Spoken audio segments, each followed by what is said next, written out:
bathtub, sitting in the bathtub, sitting on the bathtub, and drain. Ooh!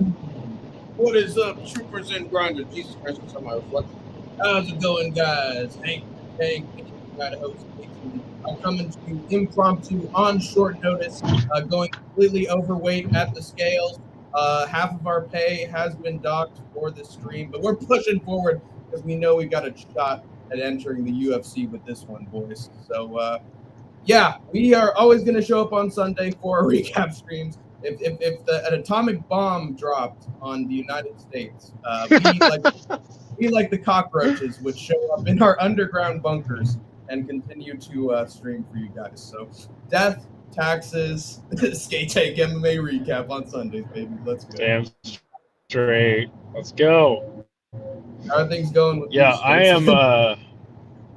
I'm doing good. I've been driving since 9 in the morning, and I'm still driving. So yeah, just driving. Meanwhile, lots of driving. Yeah. Meanwhile, I am on a trip to the Redwoods in California, and I'm currently in a motel room right now, and this was the only spot where I could have a soundproof room. Every time I turn on the light, the fan goes off, and yes, this is the dark version. As the great and very intelligent Elon Musk once said, "We're dark skate tank guys. Yeah, look at us." And yeah, this is the SkateTank MMA Roadshow. Yes, exactly. It's a good question. Why aren't you African American? Is the better question. It looks like our audio's out of sync well, too. with camera tricks. With camera tricks, you can do just about anything. So they blackified me, man. What can I say? I got turned into one. No pictures. Nope, that's right. In the dark stream. Yeah, this is gonna be a creepy one, troopers and grinders. I thought we already left Halloween. God damn it. You close to Illinois yet? Says Sean Moody. You need to know if you're in Illinois right now. No, I'm on the completely opposite side of the country, but thanks for asking. Yeah, but he's close in our hearts. He's close to Moody's heart, as well as a few arteries.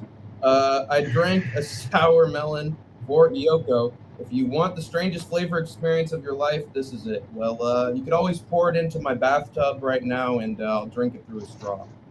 Thank you very much. Yeah, Four Locos are dangerous. But, I used to also drink those myself.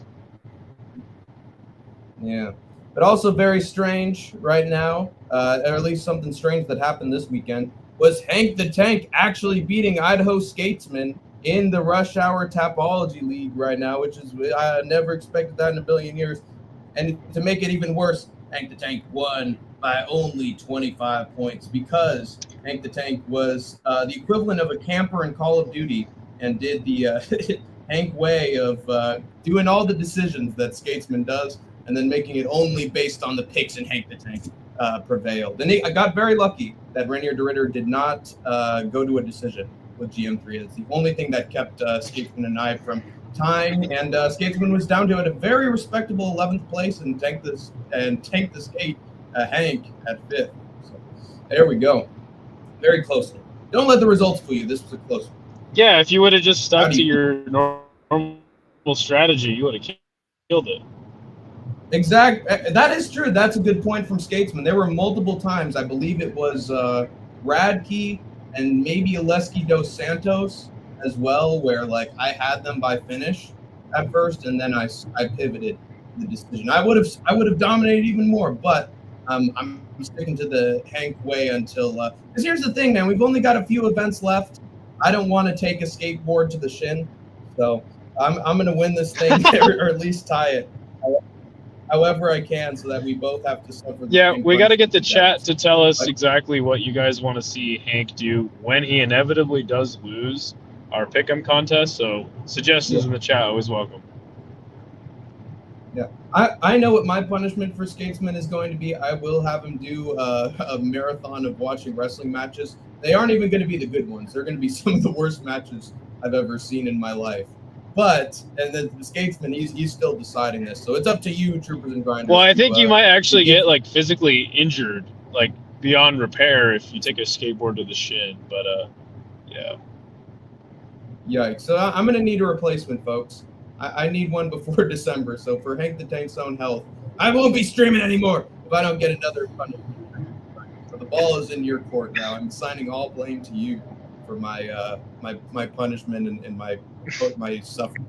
So this is an interesting suggestion from Sean Moody.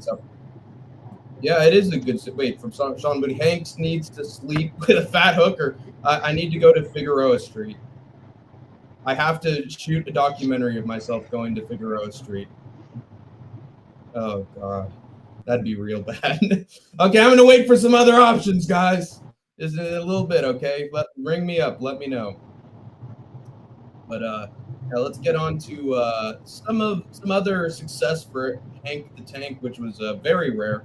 But I'm in no mood to lose at this point. As the great Hinato Moicano, I cannot afford to lose, my brother. Let me tell you something. Easy money when you camping in Call of Duty, my brother. I know from experience. But let's look at some of Hank's locks and underdogs for regional MMA and see how well he did. Honestly, I surprised myself this time, guys. It's either it is actually a good thing. It's either I nail it and it's pretty much perfect for the whole thing, or it's absolutely trash and terrible. There is no in between, troopers and grinders, which I don't know. Take it with it what you will. It's like, hoping that the ball lands on black at a casino. But I know much about that now. Thanks, locks and underdogs. First one, we got the LFA 196, I believe. Yes, and let's take a look. It's in a book, Reading Rainbow. Alik Lawrence destroyed Ryan Parker by submission in round 3. Very surprising. He usually gets the round 1 KO, but this 6-6 guy made it close with this touted LFA prospect, which is probably the worst outcome you could possibly think of. So Lawrence was panicking, thought to himself, what can I do to survive this? And he's like, wait, who's fighting on the UFC card on Saturday? GM3 is fighting on Saturday.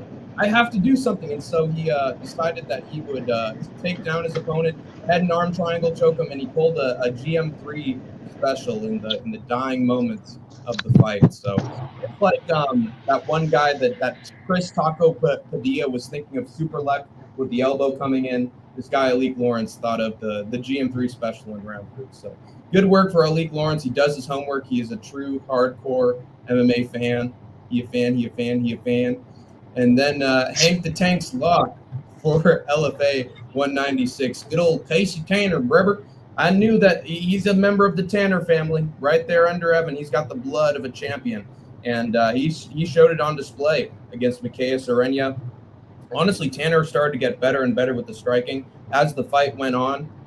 He was usually very reliant on his grappling, and he did get the takedowns when he needed to. But this fight was actually decided on the feet, and Casey Tanner's actually pretty underrated when it comes to striking, because he was mostly keeping the scary power blows of the Pink Ranger. That's a very scary name.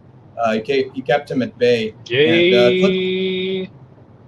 And basically clipped the pterodactyl's wings. So good shit from Casey Tanner.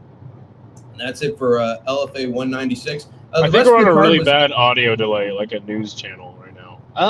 I'm just getting word that Hank the Tank and I audio is not synced up here, Todd. And can you tell me what is going on? So you're in the eye of the hurricane, isn't that right, Tom? And then by the time the audio comes, he's like gone. He's just off the camera. Tom, I think we lost him. Oh, I can still hear you. I'm up with the cow. We are currently swirling through the air, about to fall on our face flat as a pancake. But I'm getting an incredible air. My voice is like this for some reason on the news. I'm hearing you properly. Ariel Helwani has gone from the greatest MMA journalist of all time to the new kid in school at CNN. God, can you imagine? Oh, no, that'd be terrible. I'm talking to likely voters here who just haven't seen the somehow that we pulled off the street and didn't hire as paid actors. Who are you guys voting for to come November 5th? So, let's go to New York Rick to see who he's voting for. I'm voting for Kamala Harris because I'm a progressive. That's why we pay you the big bucks, New York Rick. Great work. That's the endorsement I can get behind. And here to tell us about climate change, it's oil businessman New York Frank. What have you got for us, Texas Frank? Oh, we need to drill, baby, drill, and people in Antarctica don't like it. Fuck them. You just ask BP to put a drill. People in Antarctica? Thank you. Yeah. I forgot Alaska. It's Alaska. God damn it. All right, there you go. All right. There you go. Next, Fox and Underdogs we got from Hank the Tank that did surprisingly well. We have Octagon. Yes, wait, which Octagon is it? There are lots of Octagons, but this one is mine. I think it was the one with the Octagon K. 63. Yes, it is the Octagon with the K. It is not the Kadyrov run Octagon with the C. Here we go. First, we had for the event. We had Mr. I believe his name is Roman Paulus getting the. Oh God, is my no. We're good. There we go.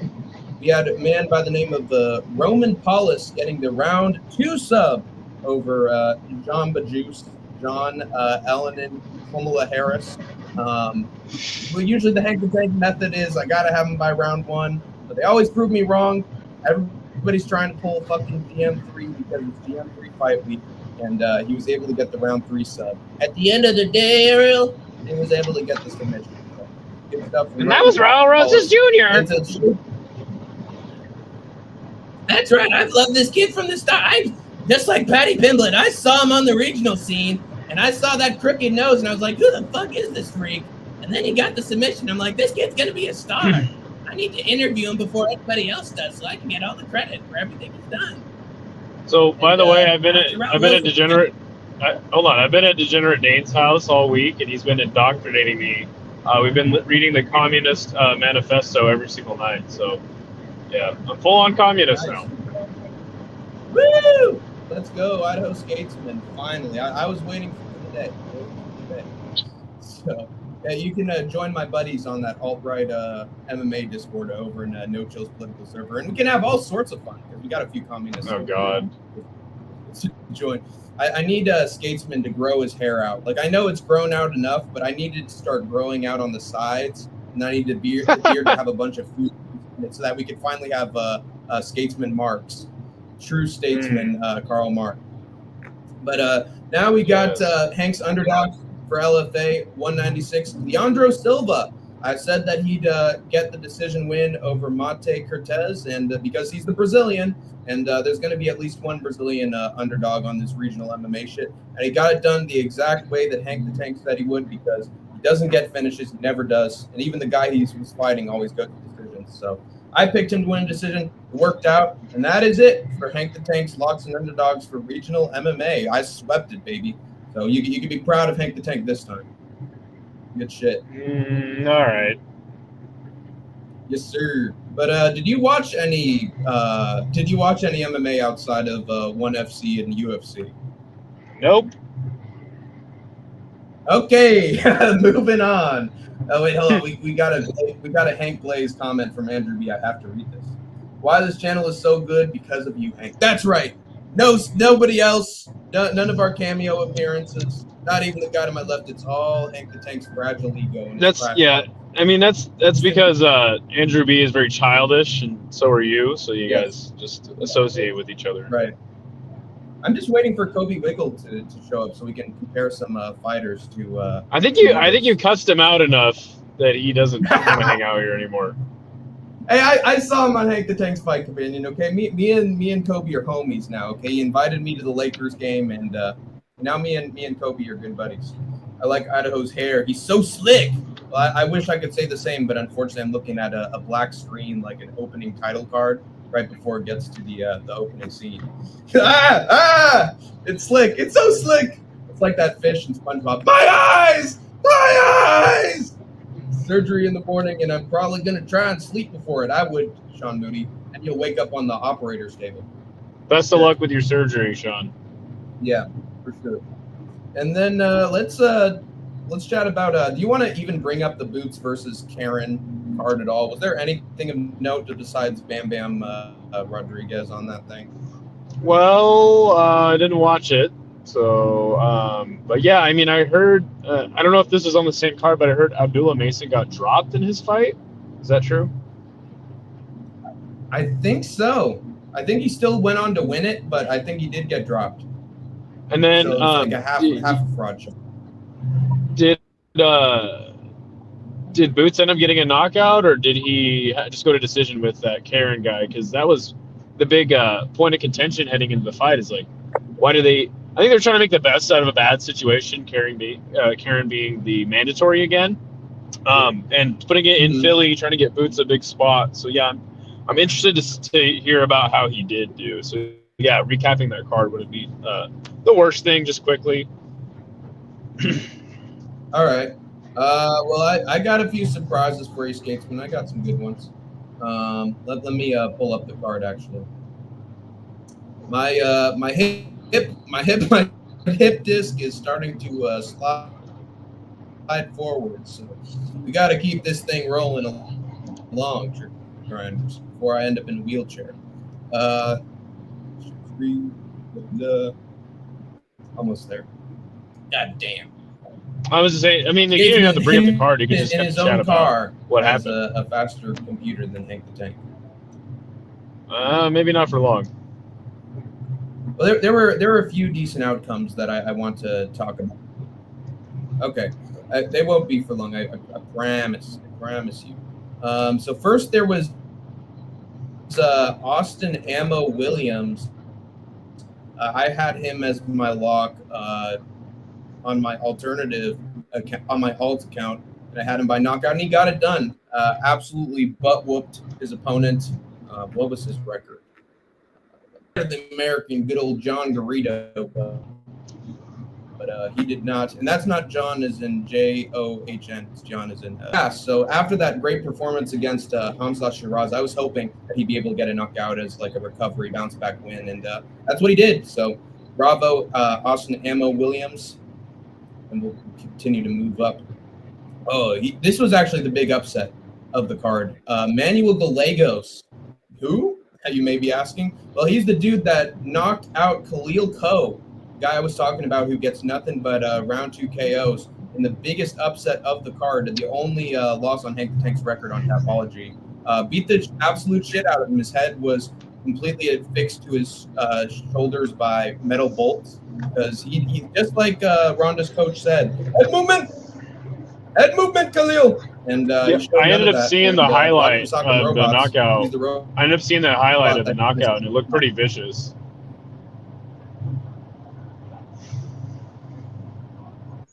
Yes, so bad way to go out for Khalil Ko, but just goes to show that we may pick boxing, favorite, but every once in a blue moon, man, the underdog pulls it off, and like people who are getting those underdogs right must be making a fucking boatload. So maybe it's smart to sprinkle a couple of bucks on a boxing card every once in a while. And then Ray Ford, I'm very proud of Ray Ford because he put up a hell of a fight against Nick Ball. And he got a unanimous decision win over Orlando Gonzalez, so he could finally say that he won a world title without any sort of controversy or, this was vacant at the time he won it. Like, he took on a world champion and beat him. So I'm happy for Ray Ford. And he gave Nick Ball a great test as well. Agent Very Field's here. It's nice to have you here, Agent Very Field. Did you guys see Tricoli tried to knee Gore in the head? I don't remember that during the fight. That before or afterwards? Like, do you mean like a legally knee, or because illegal knee is now a little bit ambiguous at this point? Good old Aaron Tatz is here. Hello, Aaron Tatz. Hi, Hankland. Yes. Hello. I guess Idaho's name is Franklin, so that's the both of us combined. Yeah, I'm like that turtle on that going TV to a show. Wheelchair says exactly. Going to a wheelchair says, and yeah, that's right, Franklin. Those were the days. That was like I'd always prefer Arthur over watching Franklin, just because I didn't like the style of like, here's the image of the children's book, and then there's this white stuff on the background. I didn't like that shit. I liked everything getting. Arthur was pretty. Anyway. Arthur was pretty. Wheelchair says Andrew B. And Idaho is my brother. Yeah, especially when he got angry at DW and that fist started to pulsate. You never know what was going to happen. But it's like Wayne Brady said: "Is Arthur going to have to choke a bitch?" you know. But and we had a beautiful co-main event between Jesse Bam Bam Rodriguez and Pedro Guevara. Honestly, the highlight performance of the entire card, to the point that Hank the Tank had to include him in the thumbnail for this one, because he absolutely butt-whooped Pedro Guevara. Just had huge power in his fists, great at pressuring forward and keeping his opponent stuck in the corner. And eventually he found this nasty uppercut. Dude, I made sure to try to pause at the right time during, because it felt like his head literally like went sideways, like 90 degrees, and the like, fist was like half of his fucking head. Like Alistair Overeem over Francis? Yeah, that for sure. I mean, it wasn't like because of the footwork and the gloves, it didn't look exactly like it, but yeah, he got snapped back, absolutely. And it was just creepy. Like it was so hard to watch. Sometimes it's sort of like watching a hockey puck during a match. You have to like pause for the right moment where a glove really like connects in a boxing match. But it was fucking brutal, dude, and badass. So Jesse Rodriguez, he is absolutely a better substitute for Sonny Edwards in every conceivable way. Me and Mrs. Degenerate are going to Boston in January. You got a room? I'm sure he's asking. Yeah. He's absolutely lying. He would never come to a red state with weed that's not legal. But if he does decide to show up in my neck of the woods, I'll show him the real Idaho experience, and of course he can crash on my couch. Yes, sir. Let's go. 2 bros for life. And do you see the final result of the card, Skatesman? No. Well, sadly, Jerome Boots Ennis did not get the finish that I'm sure Skatesman and a lot of boxing fans and matchmakers were desperately hoping for. He won a unanimous decision against the Karen, and at no point was even close to getting. It should have been majority decision. It shouldn't have even been unanimous. It should have been majority, as in one. Yeah, judge should have had one judge should have had it a draw. Yeah, that's what I heard. That's what majority decision means. Yikes.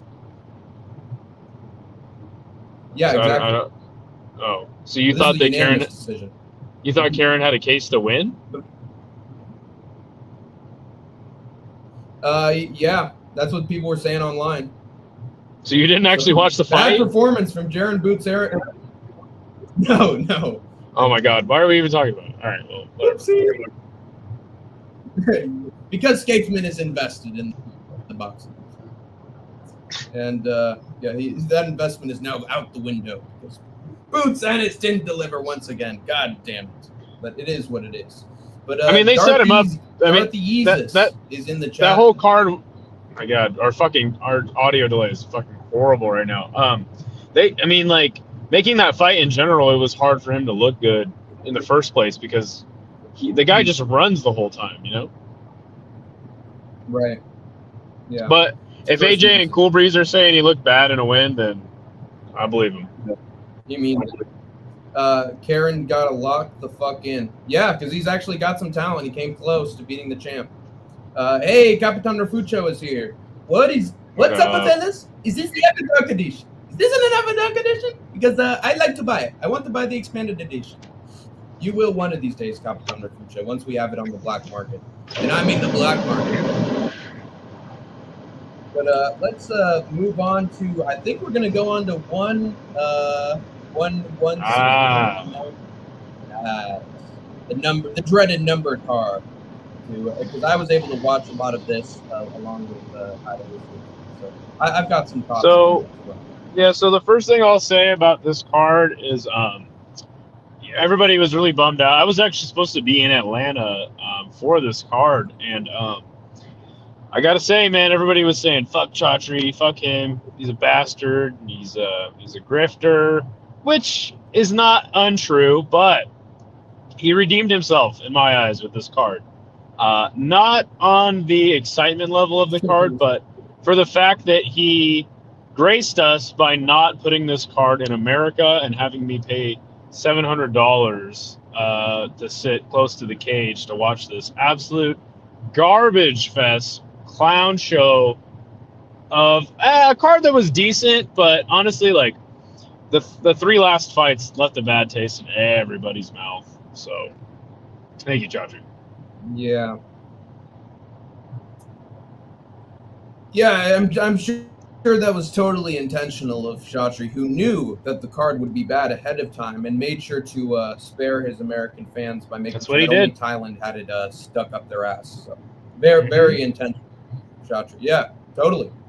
It definitely worked out for him at the end of the day. But let's look at our first couple of contests. Or do you want to just talk about the main stuff? There were some finishes on here. I can talk about whatever, man. That's what I'm here for. Okay. All right. Sounds good. Well, let's look at the first couple contests. So, a man by the name of Alif, and I believe I've seen him before on One Friday Fights on a few occasions, got the decision win over Walter Goncalves in a Muay Thai fight. Did you watch this from the start, Statesman? Yeah, I watched the entire card. Mr. Degenerate Dane and I, we went to the... So, like, at the bar in Las Vegas, they have, like, video, like, gambling machines. So, yeah, we watched the prelims, lost some money, and, yeah, we're watching this. And, yeah, I mean, the fight was decent. Goncalves, or whatever, however the stupid one commentary says his name, but they all have the same cadence, and they sound really annoying. He's just a really undersized, and I believe he did fight MMA, but yeah, I mean, Alif was the first part of Jenner Dane's massive parlay that was never going to work out. And yeah, so there was some excitement in the bar once he got the decision win, so he looked good. Nice.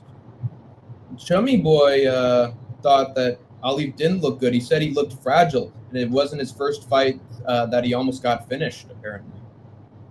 Yeah, well, good for him. Screw you, Chummy Boy. Yeah. Just kidding, you know. He lost money. He lost money.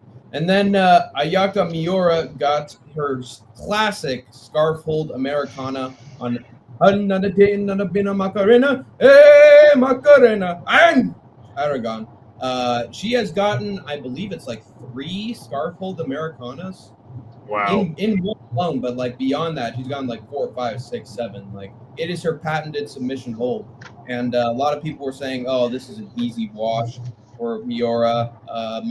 1 and a 2 and a 3 of Macarena has not even been in one at all, and so she's going to be completely unprepared for this. And that's exactly what happened, dude. Miura got the scarf hold Americana, and I like it when fighters have their patented submission moves that they pull off. And we got to see a few of those in the UFC on Fight Night as well. So good shit for Miura, but I don't think a lot of people were surprised here. Yeah, super sick submission though, right? Like you don't ever really see that, and I guess you just told me she got 5, so it took a little bit of time to get it done, but when she had it, it was done. It was a cool looking submission too. That is all she does, says Chummy Boy. So I guess I'm right there. Andrew B's pissed. He's crashing out. He's getting out. I'm done. Yes, sir.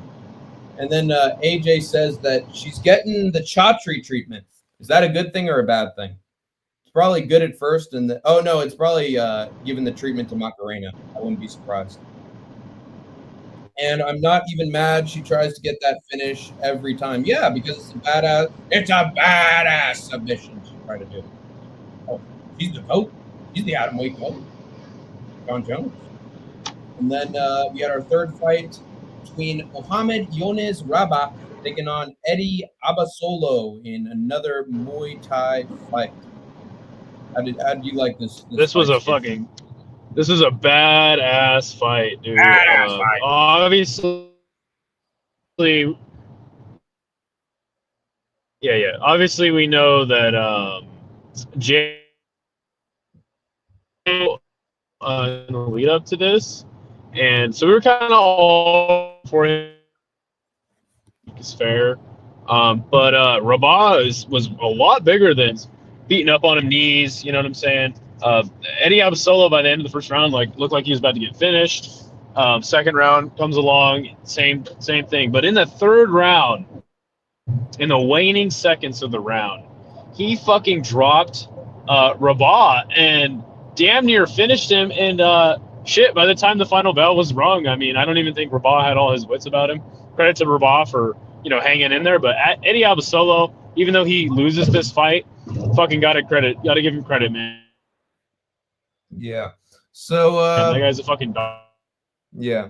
Seems that there are a lot of Muay Thai fights in ONE FC that go to very close decisions. And that's one thing I really like about the sport is that since it's all action and it's all stand-up stuff, like these fighters just aren't expecting each other's styles. Sometimes they solely rely on like elbows and kicks and like who is the better martial artist. So just like boxing, once in a while we get some crazy ass back and forth action. So good stuff.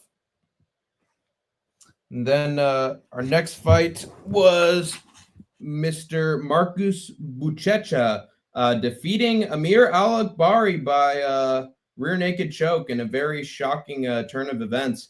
A lot of people said that this would be a close contest, and it ended up not being that whatsoever. Because this thing got decided on the ground rather quickly. BJJ expert Marcus Buchecha was like, yeah, I'm not going to allow you to have even a chance at getting a big punch on me. I'm taking you down and I'm tapping you out. And he did it with relative ease because he's a quick mofo. So there you go. Marcus Buchecha gets it done. And Mirag Al-Akbari was never my friend. I know that it's a grappling versus striking kind of thing, and that's always tough. But good for Buchecha, dude. I like the fucking gi, man. That's my kind of fighter. And as long as it's a quick submission and it's fun, I like it. Yeah, Idaho's out of here. He's gone, man. It's just Hank the Tank in his tub now. You're gonna have to deal with me for the rest of this thing, troopers and guards. Wow, who the hell is that? Could it be?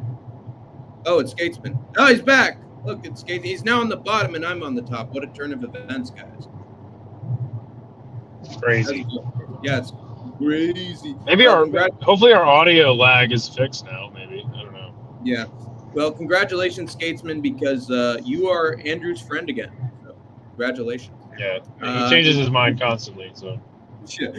Exactly. Well, I like that in a person. They're never fixed in their ways, but because that's what makes them based. So Marcus Buchecha got a very quick rear naked choke on Amir Al-Akbari, made sure that the power puncher couldn't get to him, and used his submission expertise to his advantage. Good shit from Buchecha. Had a really good performance, in my opinion. Yeah, it was surprising to see him just get the sub so quick and just go right to what he knows. I'm just really hoping that they don't fuck him over and he gets a fight, and maybe we'll see him get that rematch with Rug. Yeah, that'll be an absolutely fantastic fight. Yeah, just as good as his one with Mr. Ketchup.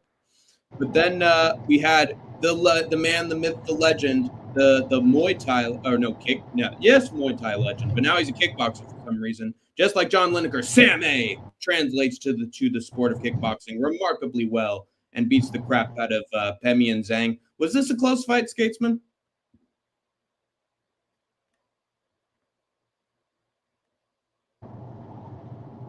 Hello? I thought he lost. That's what I heard. He lost, like, for real, but I guess he won. I don't know. Yeah. Well, it's ONE FC. Oh, can you hear me now? I can hear you. You're good, man. You're good. What? I can hear you. Oh, yo, says Andrew B. Somebody showed up. Cool. Best fight of the night, says Chummy Boy. I know, but our audio delay is so bad. Yeah, that's true. I think it honestly depends on what position I'm at in the tub. Crazy, man.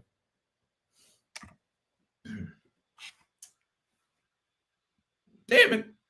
Ah, shit.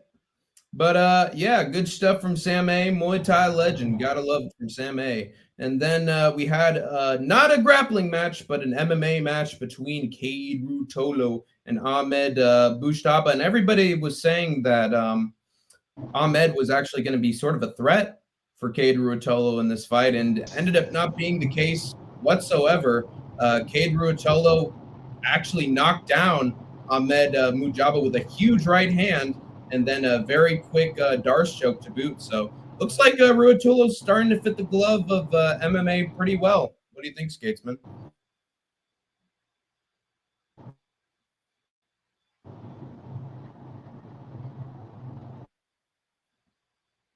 Uh-oh. Cade, hello. What do you think of Cade's performance? Shiza. Yeah, it was impressive. I said that this was his MMA debut. It was not. So there's a correction for you there. Yeah, no, he looked good. Not really much to say. I mean, he kind of just fought a can. Mm-hmm. Got a layup, but oh my god. Yeah, he did get a layup. I agree. Layup for the slam dunk. Some people were saying he'd be a challenge. I think he is streaming on an iPhone 6. Now that I think about it, look out for Jackalope. He will. He will. But let's move on to my next fight. So, Mr. Do you remember this guy's first name, Skatesman? Isn't it a Jim or something? It's Kong Thorny. Yeah. He took on Tagir Khalilov in a close Muay Thai fight, a little back and forth. Honestly, from what I heard from Misha's reaction, it wasn't the most thrilling fight in the world, but I could be wrong. Did you watch this? I did, but I don't remember it. I think I was drunk at this point. All right, yeah. Well, you probably would have been more exciting with you being drunk, to be honest, because I don't think this fight got a lot of reception. It's one of those fights that definitely exist. And then no reception like me driving through New Mexico. Exactly.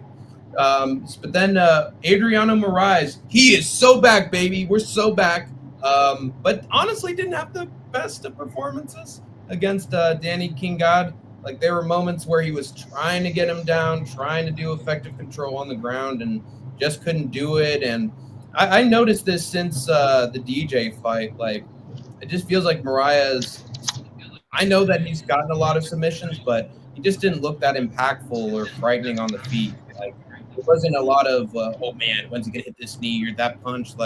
He looked a little stilted in this fight against King God. Call it a ring rust because he hasn't had a fight since the DJ trilogy. But he started to get back into his rhythm towards the end of the second round. Got King God down because he's so freaking tall. I got to give credit to King God, man. He was able to survive a lot of shit from Adriano Moraes and actually looked fantastic on the feet and was piecing him up in moments.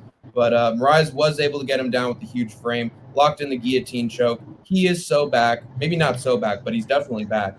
And so I'm happy that Adriano Moraes is back in the win column, even if it wasn't the best of performances. He's getting up there in age. Yeah, he didn't look great, but you know what? He got the win, and it was really due to King had getting into the guillotine. King had guillotined himself. You know what I'm saying? So yeah, it's kind of weird.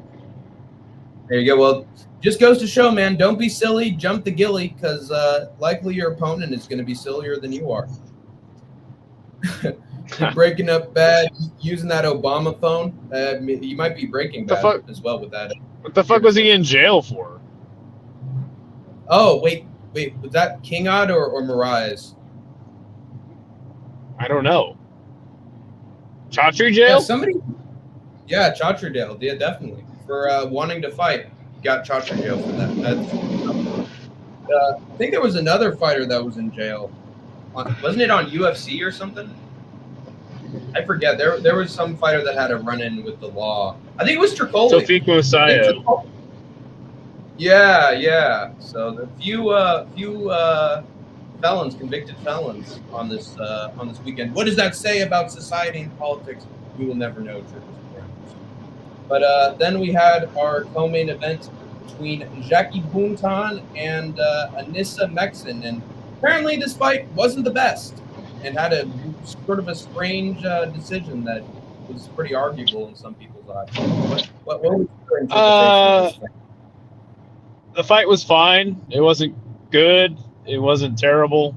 Yeah, it was all right. I mean, but again, it's when neither fighter does anything exceptional, you can't really be mad when somebody that you thought won the fight, right, was actually declared the winner. Because I mean, neither of them really did too much to each other. So yeah. Chummy Boy writes, Mexen lost to Alea.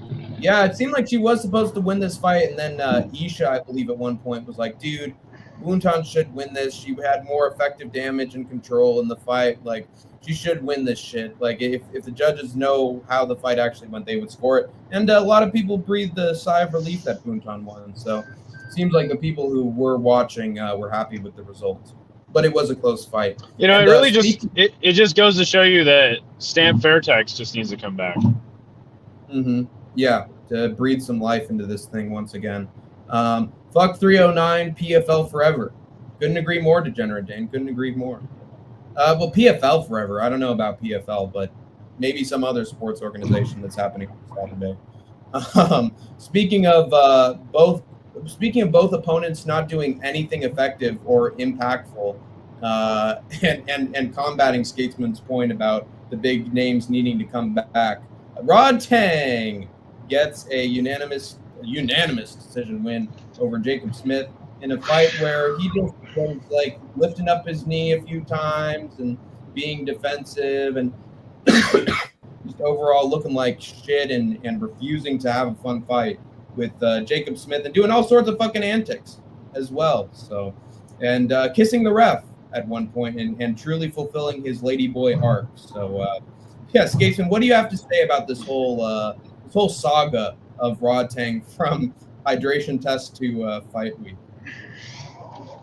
I mean, I could do a whole hour show on my thoughts about Rod Tang at this point, but like the thing is like I knew this fight was gonna not be very good from the moment I saw Rod Tang throw out the first lazy ass kick that he threw out there.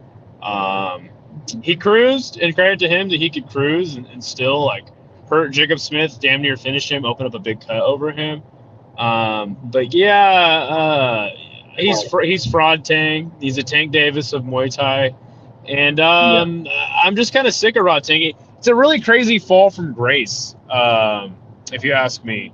Like him being the major star of the promotion at one point to now like kind of phoning his career in at 27. I understand the guy's got 350 fights, but yeah, it's just kind of annoying at this point. I'm kind of done with Rod Tang, to tell you the truth. Yeah. Super lit. I think you've been done with Rod Tang, I think, for quite a while now. But now you're fully done with Rod Tang. You were partially done before, as soon as he was wearing a dress, but after that, now the arc is finally complete. And Degenerate Dane writes a very fitting comment. Yellow fever is greater than the Skatesman. It truly is. Yellow fever beats Skatesman's own lust for life, because everybody has yellow fever. Every once in a while, you want some Asian flavor. You want to try some Asian food once in a while. Maybe on Figueroa Street. And then Wee Lad.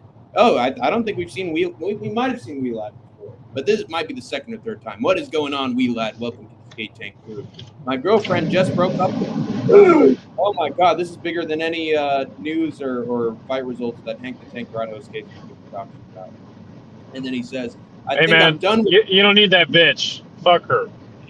Yeah. We don't even know the situation or whether it was your fault and you deserved it. But yeah, fuck her. It's all her, man. Men testosterone for life. Auga, monkey men forever. I think I'm done with girls. How do I be gay? Well, you should ask Rod Tang, man. You need to fly to Thailand. Holy shit!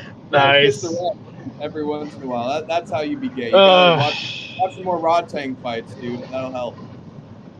Good one. I don't know what Jacob was afraid of. He don't respect you, and he never will. He respects Rod Tang enough. He's scared of him enough. He's the Iron Man. Oh, big legend. So I don't know. He got scared of his own shadow in that fight. Let Rod Tang fanboy said he slipped versus Superlek again. That shit gets old quick. It does get old quick. Yeah, and honestly, a lot of Rod Tang fans are a bunch of fanboys. Not like Andrew B, of course. Andrew B is a man with the Downey. But Degenerate Dane. Wow. We had Greaser best friend, too. Okay, this is going places. Or I'll go do it. Send location, brother. You got to get a Degenerate Dane in the grease to your girlfriend's location, and she'll be back in love with you again. So there you go. Our main event for 169 was Rug, the fucking goat, Umar Kane, beating Anatoly Malikin for the one heavyweight championship by split decision in a real barn burner that went back and forth on so many occasions. All action, big guys just swinging, dude, and just giving everything they could. And, like, honestly, a fight of the year contender. Is this fight officially worse than Rose Carla 2? You were going back and forth with people on the MMA chat about it. What do you think? I think there's a case to be made. I mean, to be fair, there was a moment where Kane dropped Anatoly. He did drop him. Yeah, there was like 30 seconds of fun throughout this 25 minutes of disaster.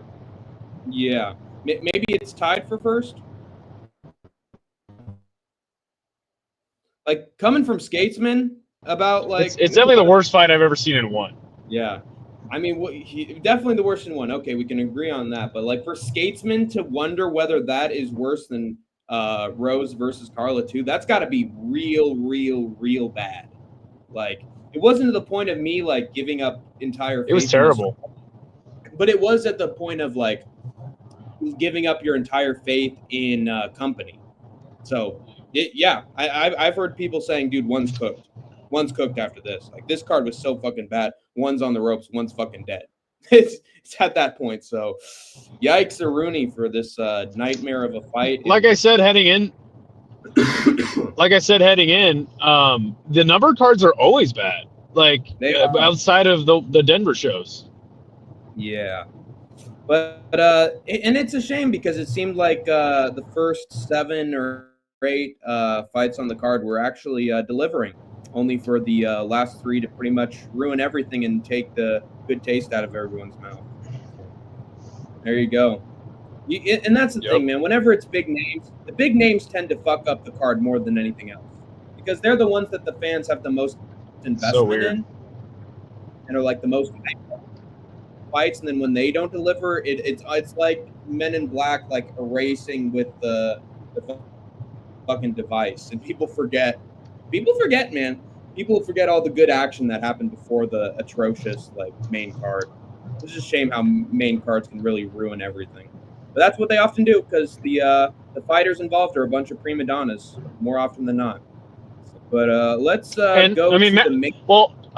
Last thing I'll say is that Malikin really only lost that fight because he grabbed the ropes and got a yellow card. So yeah, dumb on his part for sure. Yeah, and there were like so many moments in the card in the fight too where he could have been throwing some knees. Like he literally could have been kneeing Rug to the legs, but he was so exhausted that he was literally hanging his arms out over the ropes, like trying to use Rug for leverage so that he could have a little line. And down, one more thing, have a massage. One more thing is, I think that we can stop talking about Malikin being able to beat Francis or even compete with like Francis or John Jones, like those high level heavyweights. I still think that he has a case to compete with like 205ers and possibly like middleweights. Like we just saw RDR have a really, we'll talk about it later, but a decent debut in UFC. So yeah, I think he can still compete with those guys. But as far as like a top level heavyweight in the world, Phil DeFree like definitely smokes him, and I don't think he can compete with those guys. Yep. Yeah. At first, like I was telling Isha, what are you talking about with Phil DeFree being the greatest heavyweight outside of the UFC? Did you see that fight with that old guy, Chung Lei? Oh man, he had a bad fight with him. And then after that fight, I'm like, yeah, Phil DeFree whoops his fucking ass, takes him down, beats his ass, dude. So Phil DeFree is the greatest heavyweight outside the UFC. Now we know it. And fucking Rug is a shell of what Francis Ngannou is. And Ngannou, all he has to do is throw a few punches, and I think he fucking smokes Anatoly, or at the very least gets a takedown, and then Anatoly just gives up after that. That's how I see that. For real. But, yeah, and then we got the opening contest of. Actually, let's chat with let's chat with a few people in the chat at first. Degenerate Dane still giving advice to Wheelad. Fuck your coworkers. You may have to be gay for pay. Okay. Things have escalated now in the Wheelad drama. I love my buddy Degenerate Dane, man. He's a good dude. At least he's making some money, honey. Come on. I'm done with women. Yes, sir. So might as well shake that thing in the clubs and earn a pretty penny for it. Maybe I'll see you on Figueroa Street, wee lad. I'll fuck her dad. I'll fuck her dad if anything. Okay. Well, that's a step up. Okay. Here we go. Wow. Andrew B is reaching hockey from home levels of peace. I am officially out. Oh my God. He'll never come back. How do I? Yes. How do I acquire these lady boys? Like they're secret codes on his face. They're like a commodity that you can buy or sell. They're like a stock. Yeah, exactly. Or like in lady space, boys are down 10% this week. Yeah, but then the tariffs, with the increase in tariffs. Tariffs. Tariffs on lady boys. Hey, that's how most people will vote for. Holy shit. There you go. Our first fight was between Melissa Mullins and Claudia Saigula. And this was actually quite a good performance for Melissa Mullins. She did exactly what she needed to do and treated Claudia like she was some schmuck on the regional scene who entered the UFC. There were a lot of moments here where there was just like destroying the fighters outside the UFC, which is how it should be. It's how you actually increase the prestige of your company, by having people who are on contract absolutely destroying short notice replacements. And there were none of those on this card. Thank the fucking Lord. I'm tired of Dana signing people who are good after one performance and then are never good again. But Melissa Mullins took down Claudia Saigula when she needed to. And actually, Melissa Mullins was looking pretty good on the feet as well, with some big left jabs, some 1-2 combinations around the guard. And yeah, she made sure to keep herself defensively sound. She didn't want to break her glasses. Otherwise, she's like Velma. She can't see a thing without her glasses. And she got Saigula down. Really good grappling in the second. Saigula on her side with her arm. Like, she grabbed her arm so that it was trapped, didn't move. And then just big fucking hammer fist to the side of the head until this little kid was done. Like, there were a bunch of, like, little kid cross-cuts on this fight that got fucking smoked. And honestly, I feel bad for her. Claudia Saigula was crying and, like, throwing a fucking hissy fit after she lost this fight. So maybe she's not going through the best economic situation where she's at. So honestly, a tragedy for her. But for Melissa Mullins, this is a bounce-back win. And, did you watch this game? Yeah, I did. I don't really have much to add. I mean, yeah, Melissa Mullins looked good and a lot more impressive than I thought she would look, as I did pick her to go to decision. But yeah, no, she got the finish, and finishing a women's fight on the first fight of the night, and it really set the tone for the rest of the night as well. Absolutely. And what I find is that when you've got a women's MMA fighter getting a nasty finish in the first round, the rest of the card just starts to fucking fly right by. Like all the other fighters are like, oh shit, I got to keep the ball up. I can't drop the ball. I got to keep. She's relaying the pole. I got to keep up the race. The card did fly by, but there was a lot of finishes and a lot of stalling. Like Usman talking to Bryant. Yeah, it's fucking annoying. Especially having to deal with the fucking ESPN analyst desk talking about, oh man, what about this fight coming up in 3 hours? God, I can't wait for this. Oh my God. And not only that, like all of the John Jones promos we got throughout this night was fucking infuriating. Also, you know what's annoying about it? Go ahead. Sorry. What's so fucking annoying is that for any other pay-per-view card, you'll see like one promo video for That's so true. One had five custom promos for that wife-beating piece of shit gay John Jones. That's so true. There you go. But yeah, the other thing that happened on this card, outside of the fights, was Bisping was atrocious. He was I mean, there was like so many times where he's like, I was at Chipotle the other day. It's like, dude, Bisping, just call the action in front of you, dude. Like, you don't have to talk about some shit that you did in fucking 10 years ago, like every single fight. Like Laura Senko would be like, oh yeah, like that's a really good jab that this person's throwing, and he's like, oh yeah, the new gloves and the rules, and then you like ask a question like, oh, does the new rules like does it actually count then? If and then they're like.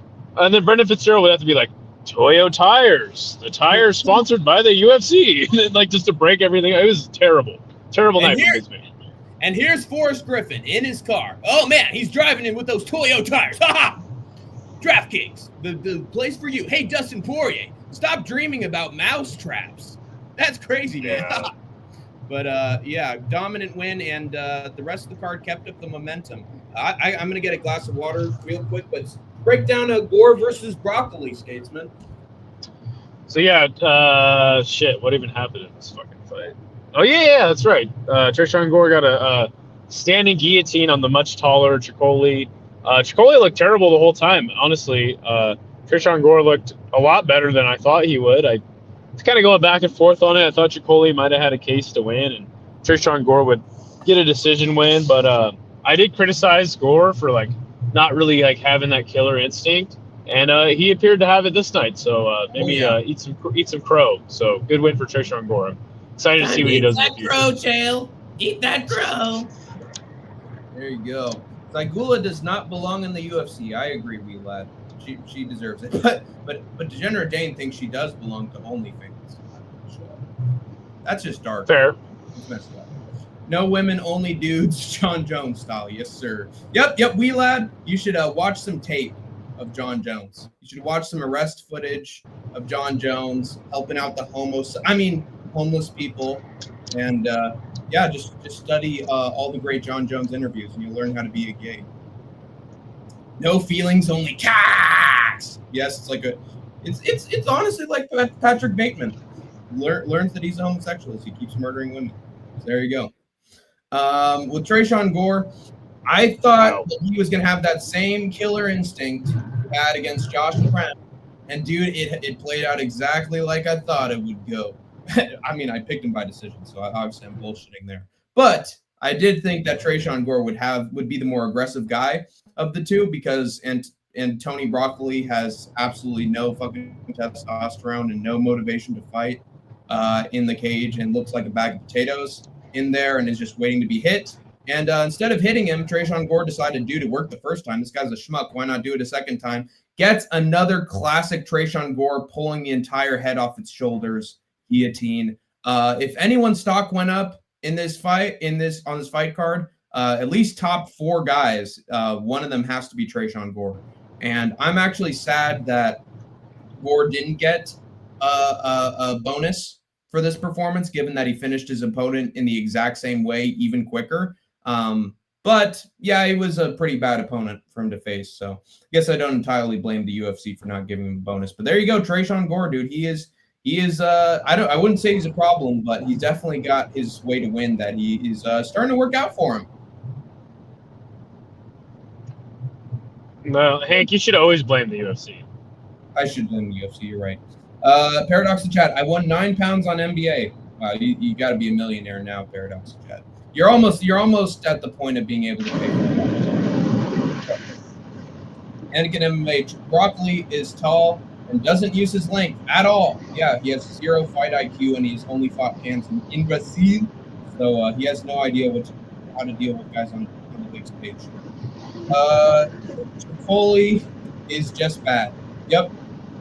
But when you're so bad, Tresean Gore can get whatever finish he wants on you. And honestly, I just think it was smart for Tresean Gore to get the exact same method of victory. Now he's got some time on.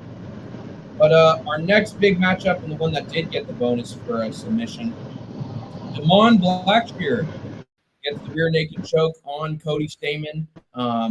Didn't just finish him on the ground with a submission. He beat the crap out of old T-Rex arms Cody Stamann on the feet. Big knee up the middle, and then Stamann was pretty much done from there. He kept it competitive for a little while, did Cody Stamann, but unlike Trocoli, who has no idea how to use his height and reach advantage, Blackshear could actually do it and could actually like get a knee up the middle and hurt him using his advantages. And then when he had him on the ground, he's fantastic on the ground and is very quick with handwork and trying to get that rear naked chokehold. And that's exactly what he did. So Bob Blackshear, let's fucking go, dude. I always saw potential in Damon Blackshear, and I'm glad he's finally at a point where we can say that he's talented enough to have a bounce back. Because he was dealing with some tough opponents. I need to find a twink like Cody Stamann. Yeah, that headband like Johnny from Karate Kid. Yep, that's your first target, Jeffrey Dahmer. Easy win. Tiny Arms giving me oh my god. Is Kenny Biggums here? Is Kenny Biggums the one commenting here? Like, I wouldn't be surprised. You're starting to reach Kenny Biggums level of fucking out of nowhere sociopathy. But you know, I love it. I love the unhinged nature. I love the off the cuff stuff. We need more Kenny Biggums in the world. Honestly, we really do. Good to have you here. You're here, Skatesman. You're here. Am I back? Yes, we are still back. Right. Well, yeah, no, Damon Blackshear just mauled Cody Stamann. You should be cut. But yeah, you know, how did we not see like the sub coming? That's what I'm like. I'm like, dude, I should have seen this coming. Damon Blackshear did exactly what he needed to do, and Cody Stamann looked like shit. Cut him. He's done. I agree. Skatesman reaching Volk levels of you had your chance, you went for it, you're done. That's it. Done. You lose. Good day, sir. There it is. And then our next fight, good old Willie. Willie time. We had Charles Radke getting the round 1 KO in less than a minute on Matthew Semmelsberger. Speaking of male insecurity, Charles Radke looks fantastic. He looks great every single time in that octagon when he's not dealing with Carlos Prates, and except against Blood Diamond today. That was a fluke, and that was a debut. Don't blame him for that. He has power in his mitts. He's got that Justin Gaethje build where he's like very like sloped going into his punches, and just how small he is, and the really like leans into his punches. That's what makes him sort of a threat on the feet. He has power in his mitts, and he hit Semmelsberg with a big left hand over and over again until he was face first on the canvas, didn't get flatlined. Referee stopped it. Some thought it was early, but once the head hits the canvas, like, and the guy already got rocked before, like, I understand the stoppage personally. But then Charles Radke, everybody's asking him to say it again, brother. And even DC was asking him to say it again. But Radke was like, no, I can't do that. But all of you guys in the welterweight division, you're a bunch of bitches. And then he immediately started to cry afterwards and get all emotional. So it seems like a bunch of bitches in welterweight, but it seems like Charles Radke is among them. So. Well, one thing it did do was give me a chuckle, and it was a little bit early of a stoppage, but I'm not complaining. And also Semmelsberger needs to get cut too. And I think Charlie Radke, yeah, like you said, he's always got hands, man. Let's go. But yeah, Semi the Jedi, we've seen enough of you. Go to BKFC, my friend. Yeah, that's the smart move for him. Honestly, you'd get Chin there too. So maybe Karate Combat instead, or grappling. Oh, match. God. I'm sure that's the best route for him. And speaking of the best route, we got Lizu Zaleski with the best route he could possibly get to bounce back with a win and find his way going back to the top of welterweight. Absolutely destroys Zach Scroggin, whoever the fuck he is. Whatever that means, as Rickus would put it. And hit him with a huge overhand right. We are just getting early first round finish after early first round finish, if you haven't noticed yet, on this fight card. And Lizu Zaleski, dude, he's scary for even Renat Fakretnov and Randy Brown to handle. So Zach Scroggin never stood a chance. There were a lot of moments in this fight card where we should have picked our picked our guys by finish, because a lot of these were low level guys against high level guys. And Zaleski. Zaleski did smoke him just instantly, like one of Carlos Prates' cigarettes. But yeah, man, you got to kind of feel bad for Zach, because he didn't do literally anything at all before he just got TKO'd by fucking Zaleski. I mean, the most he can do is hopefully they'll give him another chance. Yeah, best he can do is try to get a spot on the Ultimate Fighter if he can be controversial. Oh God, well, that's the next comeback season. Yeah, exactly. New comeback season, baby. We're going to get nothing but the greatest contenders for the belts with that season. My girlfriend just broke up with me. I'm 13 out of 10 unhinged, okay? I get it, Wheelad. I get it, all right? You don't have to raise your voice with me, young man. Anyway, Anakin MMA. Matthews on a 4-fight losing streak. What happened to him? A bunch of times where he didn't get a finish and then paid for it. I wish he had a little bit more knockout. Yeah, that too. But he's never had real power in his fists. Radke is also unhinged. Yes, yeah, I wish he was a little more unhinged, to be honest. I mean, Semmelsberger, though he didn't have a lot of power, like he was just always a dog and could survive the beating. But that's just that bill comes due eventually in MMA, man. Yeah, you got to have that killer instinct, unfortunately. And Semmelsberger had glimpses of it, but he could never get the job done, unfortunately. Last win is Jake Matthews. Yeah, way back in the day before Matthews was even good, too. Radke has that power. Would like to see him versus D-Rod. What do you think of that matchup, Skatesman? It's fine. It's good. It's okay. Wheelad asking for Jeff Molina's number. Do you have it, Skatesman? There you go.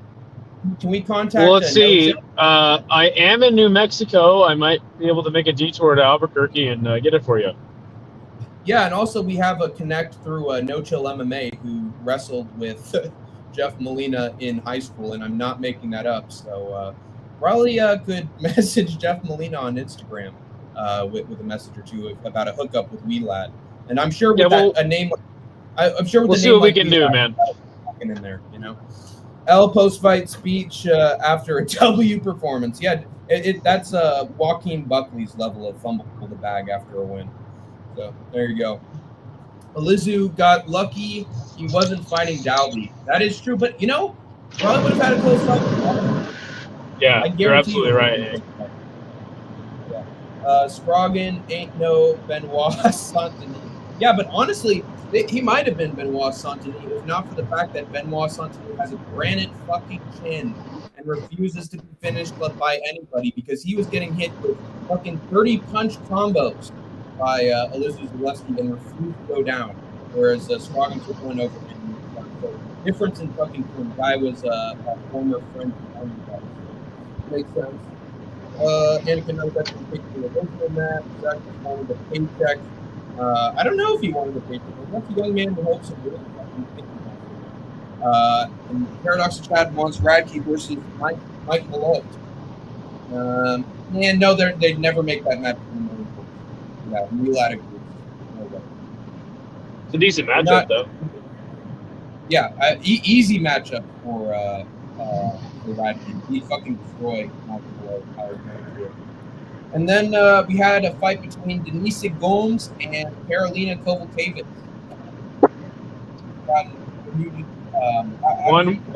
One word, terrible. Next fight. Yeah. Okay, let's get to it.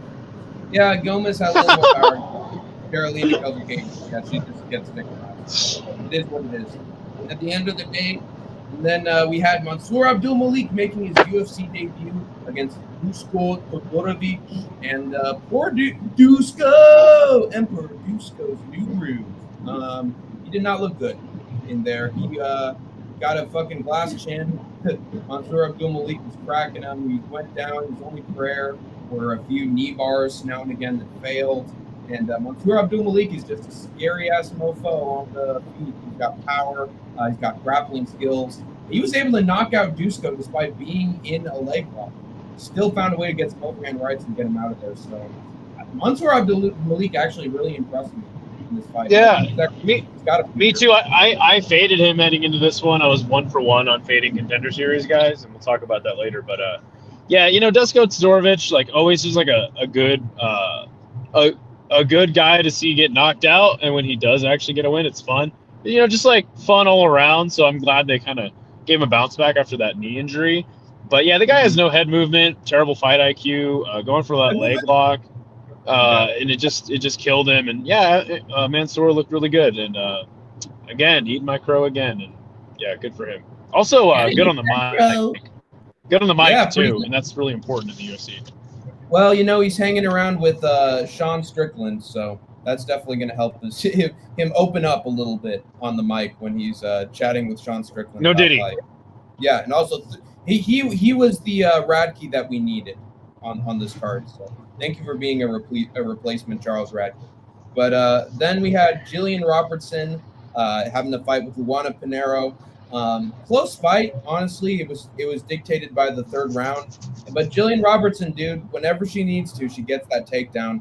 And then unlike a certain guy that we'll get to on the main card just after this, She knows how to keep her opponent down and actually find advantageous submissions and actually go for submissions when she is on top. So she knows how to be a fucking spider with a fly in her web when she's So down. Jillian Robertson used to have a really good first round and then kind of teeter off as the fight went. I think she's really found, especially like teaming up with Dean Thomas, like she's really found how to like make the fight, last and have a good third round. And that's really what the elbows in the third round. But Pinheiro looked really good, and we really counted her out in this spot. So got to give her credit. Her biggest problem is, she's fast and she's got decent striking. She was threatening the uppercut and the knee a lot in this fight. She just has no power. If you can't make somebody like a grappler like Jillian Robinson respect your power, you really have no power, and that's really what killed her in this fight, man. So I don't know what she's going to do moving forward. There you go. Yeah, Luana Pinheiro, she really doesn't have anything that sticks out to me. And you need something that sticks out at the straw weight in order to. I mean, she's kind of cute, so there's that. That is true. But what I'm pissed about? Jillian Robertson, despite the red hair, didn't get a red outfit. She was in black, and Luana Pinheiro, who has black hair, and no. Okay. So they for some reason, like, explained that. They were like, Laura was like, oh, because Pinheiro is ranked higher, she got to have the choice of fight kit this time. I was like, what the fuck? Like, what a weird piece of information we didn't need to know. But yeah, that's why. Then why was she wearing red against Michelle Watterson when she was ranked higher? Dude, maybe because she picked red. I don't know. Yeah, just fucking weird, dude. But yeah, really strange piece of information. Did not need red more. Red fits Jillian Robertson better, and I have no idea why. If they give him Trevin Giles, they probably given him an Alex Morono or Nico Price next. I want Malone versus Alex Morono just because we know it will be the greatest fight in the world, but it'll be a fight to prove whether both guys belong in the UFC. I think that actually loser goes home. Yes. Dusko might also get released. Feel bad for the guy. Yeah, because he tore his knee open twice before his fight with Mansour, and he was out for 2 years. So honestly, it's bad luck for him. Dusko is not an athlete. Yeah, he didn't look like it there. Malik versus Al Hassan, battle of the three names. I like that fight. Honestly, I think Malik would probably smoke him. Cody Brundage versus Malik, easy W. Okay, let's not have squash matches in every single one of our fight cards. Okay. Cody Brundage versus a truck. I agree, Paradox and Jet. Let's get him out of our hair. The elbows to the back of the head couldn't do it. That should do it instead. We then had our, if you can fucking believe it, feature fight between the very well-known Cortavius Romeus and Gaston Bolaños. And this was the fight where Hank the Tank crashed out because this was the closest. Hank the Tank was doing well, but this was the fight that Skatesman needed in order to bounce back in our competition. And Cortavius Romeus got the takedown in every single round, but because this guy's so tiny for his weight division, what is even? I'm pretty sure it's bantamweight. Am I wrong about that? Yeah, bantamweight. He's tiny for bantamweight. He honestly deserves to be a flyweight because he could not, for the life of him, keep Bolaños down. Even when he locked in a body triangle, back. He got out in the very last minute of the round and did enough damage that Bolaños won back the second round. And even like the one shot that Cortavius hit on Gaston, fucking Beauty and the Beast, Gaston, he looks like it with a shaved beard. We don't even know what hit. Like, some people are telling me it was a left hand or a right hand or shoulder strike that knocked him down, but I still haven't seen that replay. So honestly, I can understand Bolaños winning every single round if that knockdown wasn't valid. And some people had it 30-26. I don't understand a 30-26 personally, but definitely a one-sided aspect.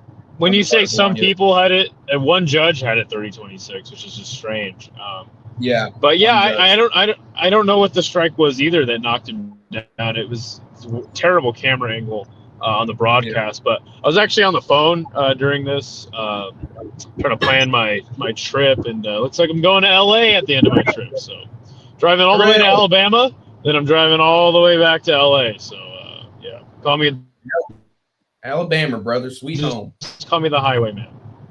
Nice. Ventura Highway, in the sunshine.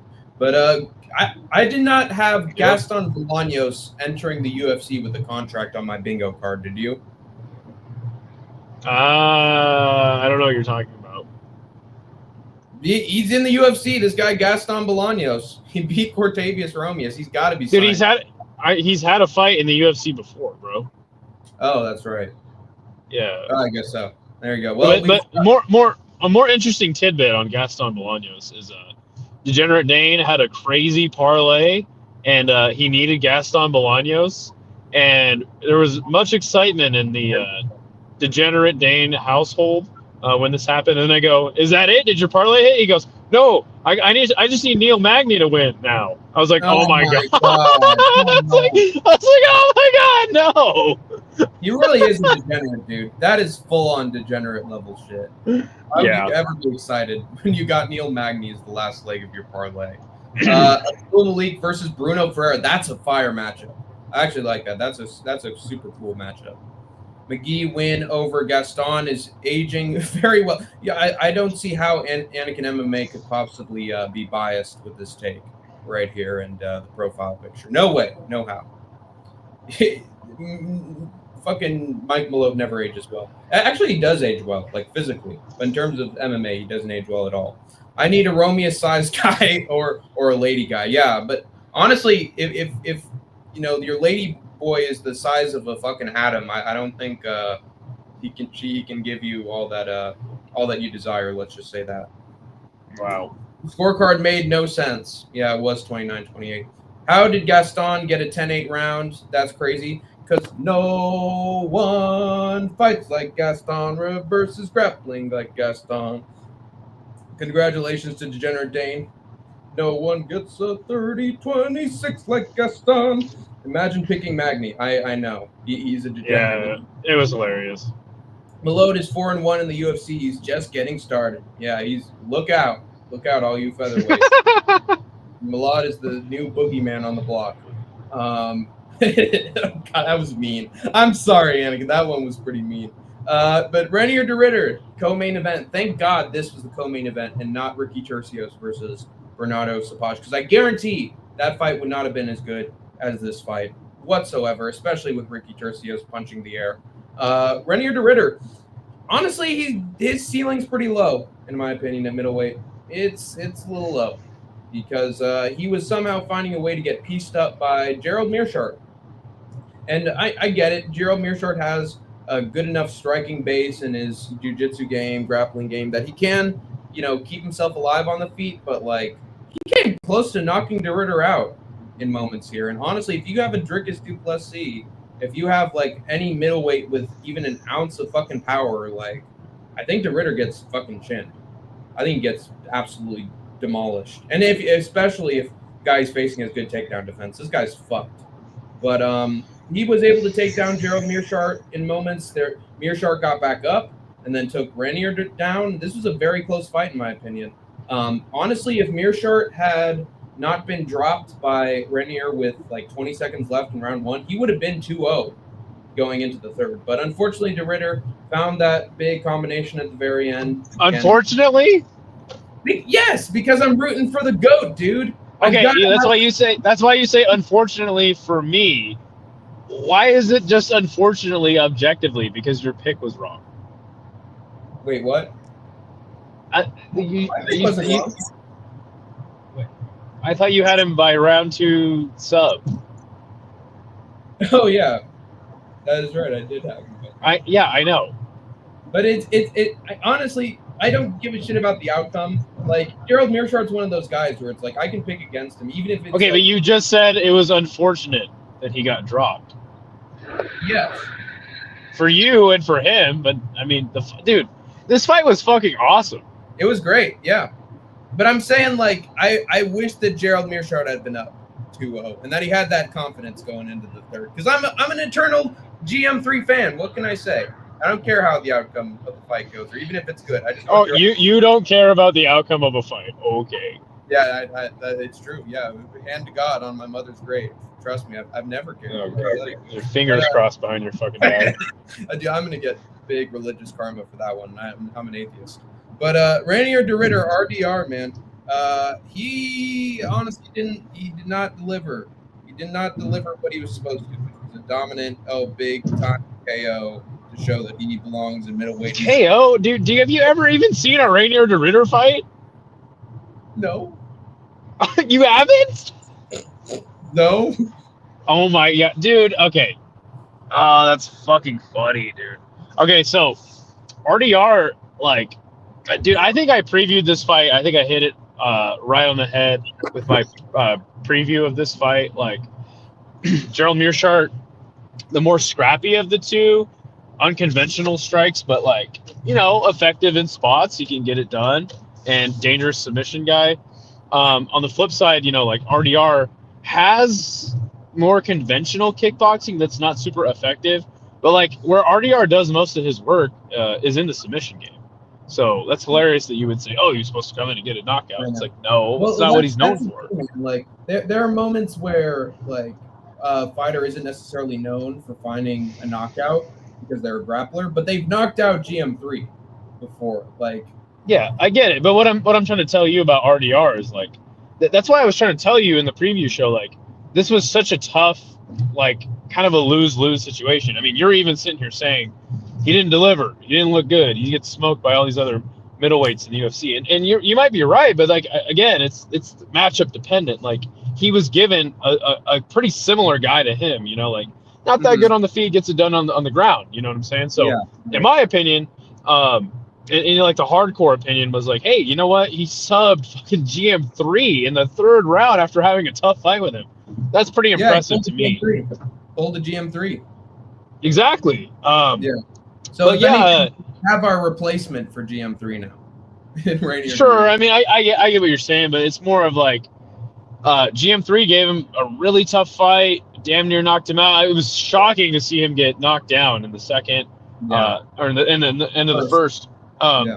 Second round was fun, and then what was it, an arm triangle? Yeah, he wasn't even like fully on the side either.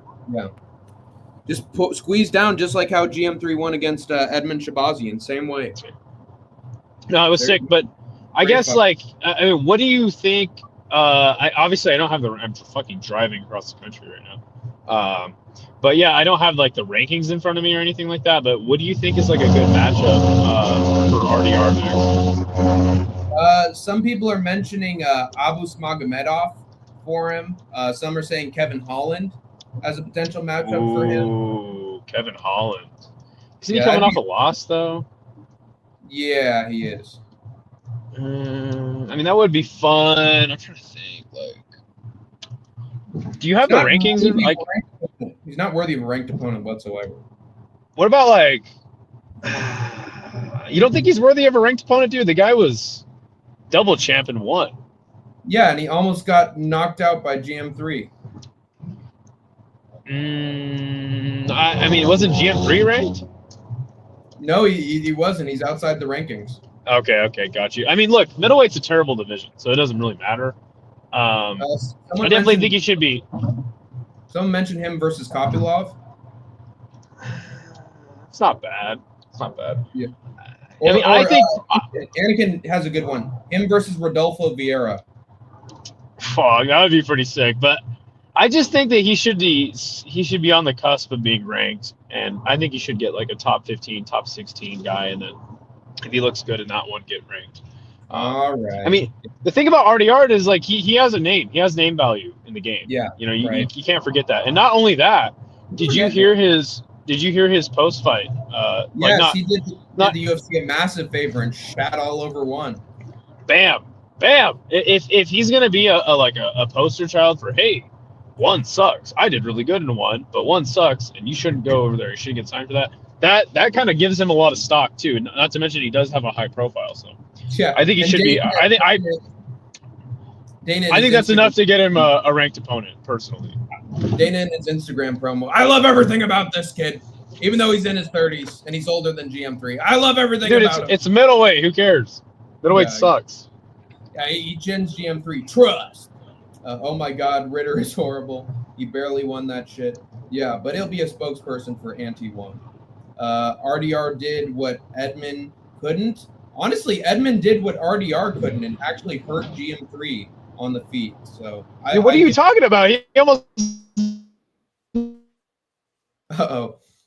Caused Skatesman to crash out because I gave such a bad take. Uh-oh. I thought RDR looked good enough. I didn't. He's not gonna be great, but he can probably beat some guys. He can beat some guys, but is this guy middleweight? Hardly.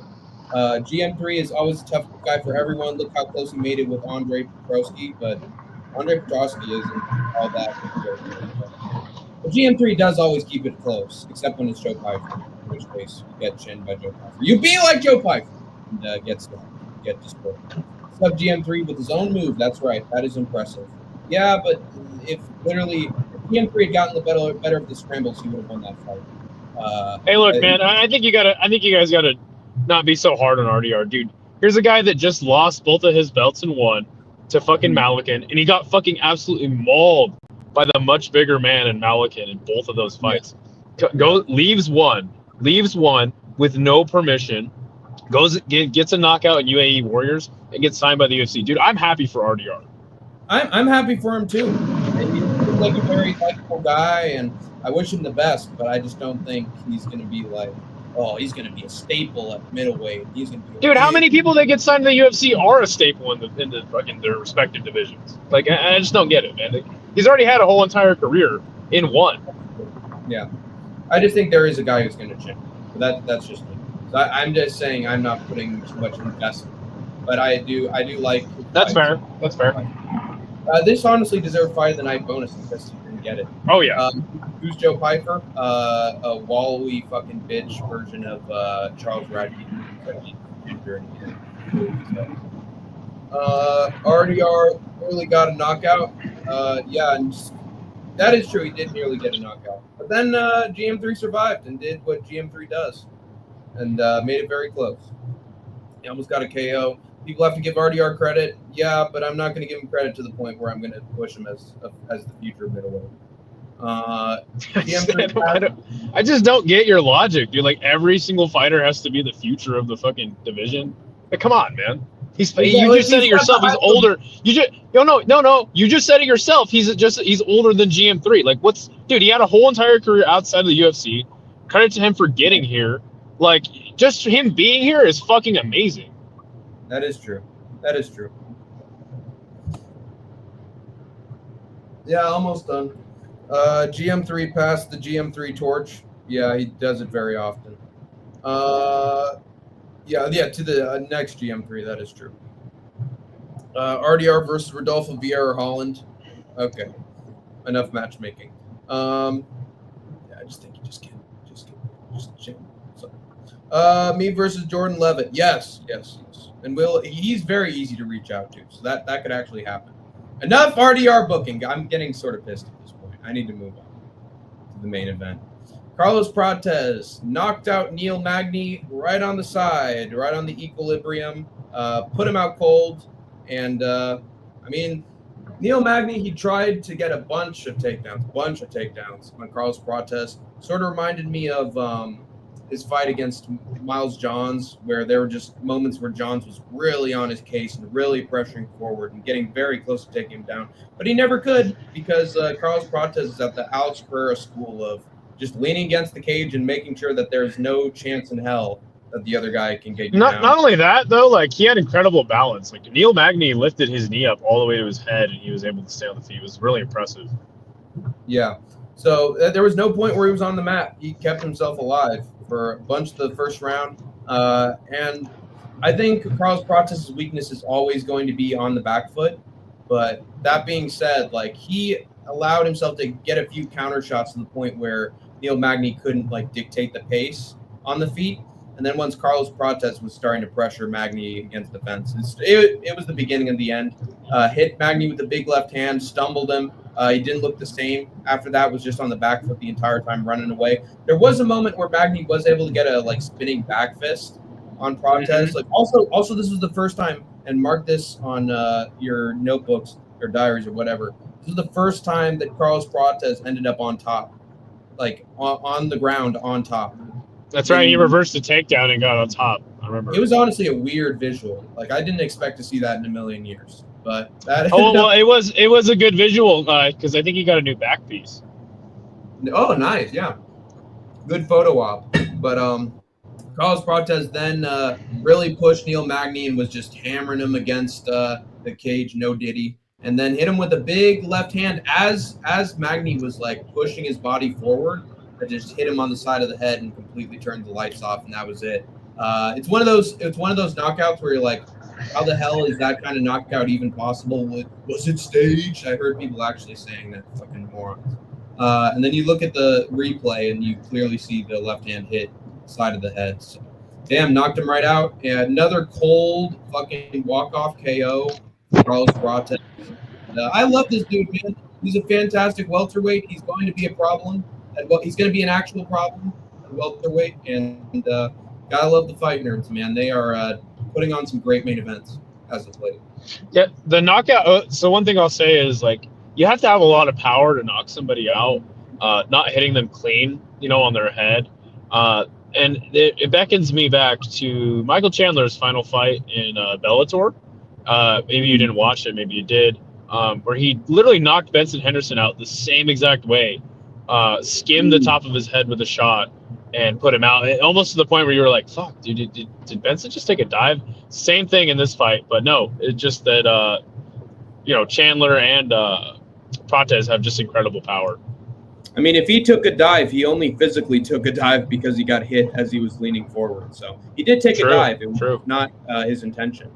Iron Turtle is a great, powerful force. Some people were saying RDR versus Iron Turtle is another one. But then Paradox the Chad comes in with the ultimate matchup. RDR versus Michelle Pereira. Let's go. What do you think?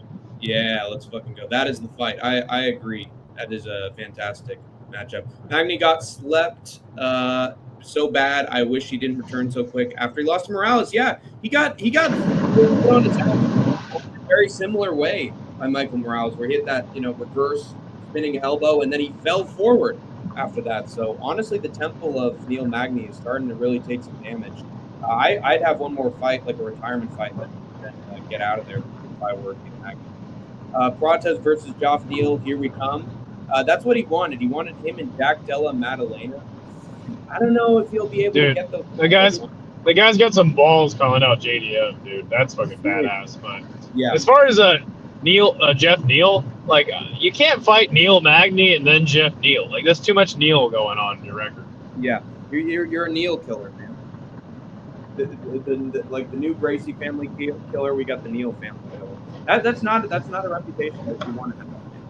But yeah, I mean Carlos Prates, it makes sense that he's got balls of steel. He smokes cigarettes. He smokes them since he was 5 years old. So he is not that caring about his health. This guy is a nightmare. He's a scary cat. Renat versus Magny. I think Renat destroys Magny. I'll be honest. Ian Gary fought Magny, then Neil. It would make sense for Prates. Oh my God! So everybody should just fight Neil Magny and then Geoff Neal on the way up. Come on. That's such lazy booking, and I don't expect lazy booking from you, Anakin MMA. You got to up your fucking game. True. How awkward would it be to suck Yuri Prohaska's cock? It wouldn't, because I honestly think if he caught him at the right time during meditation when he's in the black room, honestly, I don't even think he would notice. Oh my God, that's got to be Kenny Bigums. Yeah, it has to be Kenny Bigums. So there you go. If you catch Yuri during the right moments, it won't be awkward. But yeah, that was Magny versus Prates. Hell of a card. Another great, surprisingly great Apex card, and last we'll see for a while because it was actually the 100th Apex card, and what a way to celebrate a historic moment by actually having a good card in the Apex. Hey, they deserve it, man. Like, there's a shocking amount of no crowd UFC cards that have actually been very good. So you got to give them.